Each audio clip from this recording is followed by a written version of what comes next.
loo xam ne dañ koy faral di dégg ba ci sax xëy na loo xam ne mën na indi ay jëye ci réew mi ngay évoquer réseaux sociaux ñu am loo xam ne gis nañ ko ces dernières 48 heures muy koo xam ne da nga ko nommé bi nga ko nommé ñu toog tuuti gis ci réseaux sociaux yi ay nit di ñaawlu nomination bi nga xam ne moom nga ko nommé mu di PCA bu SNHLM nit ñooñu après ñenn ñi di ko minimiser mais dafa dem ba law ba ci ñi nga xam ne xëy na ràññee nañ leen lool ci biir parti bii di PASTEF te nga bokk ci démissionné woon ci sa secrétariat général bi nga xam ne yaa ko jiite woon sànq yaa ngi koy souligner est-ce que Samba Ndiaye bi nga xam ne moom lañ nommé da ngeen ko fas yéene teggi ndax dégg nañ sànq premier ministre Ousmane Sonko mu bind ab bataaxal am lu mu wax ne des mesures correctives seront apportées mu ne loolu lan lay tekki ci mesures correctives yooyu la bu ngeen ko teggee ci poste bi mu nekk est-ce que du wane que ni président de la République dañ koy def pression pour que su fekkente ne dafa jël ay dogal jërëjëf. commentaire moom naa la ko bàyyi puisque moom annoncé na ay mesures correctives xam naa ne boo bëggee xam mesures correctives yi muy nekk moom lañ koy interpeller ndax propos la waaye li ma bëgg a wax mooy dama nangul ñuy wax que ñu bokk ak man langue wala ñu bokk ci sax kuje gi ñu bañ a d'accord ak man ci li nga xamante ne moom laay teg comme ay acte bés bu ne te ñu am droit tamit wax ko que mu nekk opposition que mu nekk samay propre partisan dañu am droit am désaccord ak li nga xamante ne maa koy poser comme acte parce que dañ maa dénk lu ñëpp bokk ñëpp a teg ci seen bët war ko watu am ci seen kàddu en tant que citoyen loolu mooy démocratie ma nangul ko ñëpp nag li ma bëgg a wax rek ci coow li puisque coow am na mooy dafa am fu ñu jëlee Sénégal wax naa ko sànq ci message bi ma doon def te lu ko waral mooy wooteeg jàmm dafa am fu ñu jóge am ay féewaloo avant élection njaboot gi sax biir famille ñu ne am na ñoo xamante ne ay frère ak i sœur ay waajur ak i doom waxatuñ ndax politique yàlla dogal changement régime am ñun ñu doon buntu xatal di ñu teg lu ne te mu tegul woon lu dul ne bëgg a téye sa nguur ñu am matug am esprit de dépassement ki nga xamante ne bokk na ci ñi gën a sonn muy président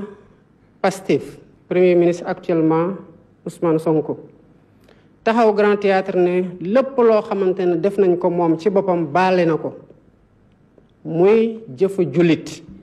ndax ku ko xam-xam ne bëri na lu muy wax ne royukaayam ci wàllu politique yonant bi la sallallahu alayhi wa sallam te lu ne teg nañ ko mu am doole fayu baale waaye foofu sax sori na Afrique du Sud gii bi apartheid amee ñu def seen commission vérité et réconciliation esprit de dépassement Mandela bañ a fayantu moo tax jàmm am tey ba sax fa ci Afrique du Sud kon ki nga xamante ne baale na ne baal naa lépp luñ ma def lépp luñ ko def ak nu mu metti metti la ak nu kàddu gu ñaaw ak luñ ko teg te yàlla xam na ne daj na mu amaat leneen loo xamante ne dañ ko war a sóoraale ci projet bi nga xamante ne moom la ñu jaay Sénégalais yi ba ñu jënd ko teg ñu ci kaw réew mi mooy ñun ñoo wax ne dañuy def appel à candidature ci poste yi commencé na ak la commission nationale des droits de l'homme projet de loi bi ma ñëwee fekk naa ko assemblée nationale dañ ko jëlaat dugalaat ko yokk ci buñ koy falaat day am appel à candidature te ñu ngi ci procédure yi bientôt ngeen gis lancé nañu ko kon boobu ñoo ko ci dugal niñ ko nar a dugalee ci yeneen poste waaw buñ ko dugalee est-ce que dañ koy appel à candidature bi day nekk kese ñi nga xamante ne ñoo ànd ak ñun wala sénégalais yépp lay nekk ak boor bu ñu mën a bokk waaw bu ñu nekkee ci boor bu ñu mën a bokk est-ce que dañuy wax ne képp koo xamante ne mës nga wax Bassirou Diomaye Faye lu ñaaw rek mënoo bokk ci appel à candidature bi gëwuma loolu li ma gëm kon appel à candidature mën na ubbi jur ay nit waxoon ci ñun lu ñaaw tegoon ñu sax lu méttee waaye commission buy analyser dossiers yi nangul leen ne ñoo gën a xarañ ñu jël leen teg leen est-ce que bu boobaa dañuy wax ne ñii dañu doon wax lu ñaaw donte ñoo gañe nañu leen tegg fu ñu nekk gëwuma loolu li ci tegu nag mooy dama nekk kaso ñu teg coalition coalition bi ci base bi ñëpp xamoon nañ du pour man pour suñu candidat bu ñu gàllankoor la woon bi ñu demee ba mënatul dem ñu teg ma coalition bi doon coalition Diomaye président ma ñëw fekk fa ay nit ñu bari ñu xeex ak ñun ndax boobu ñu ngi ci opposition jëlaguñu woon nguur ànd ak ñun ñu gañeendoo nguur mu am ci ñoo xamante ne nag ci période bu ñu ñëwee ànd ak ñun ndax dañoo bëggoon nekk candidat ñu gàllankoor leen ñu ñëw ànd ak ñun wala dañoo renoncé sax laat ñu leen di gàllankoor ànd ak ñun wala dañoo dabee feneen ñëw ànd ak ñun ñooñu joxe nañ def nañ ci coono def nañ ci seen alal def nañ ci seen temps kon ñooñu dañoo ànd ak ñun xeexandoog ñun ak fuñ ñu mën a dabee bu ñu am nguur kon ñooñu kenn mënul wax ne dañoo transhumé kon buñ ci falee kenn ñu andilaat wax joo xamante ne waxoon nañ ko mu ñaaw te kiñ ko gën a wax sax moom baale na dama yaakaar ne bu ñu nekkee du sulli loolu jafe-jafe yi may fi fekk ak féewaloo kon du fi mës a dañ te kon day nekk pàccum Sénégal yu am solo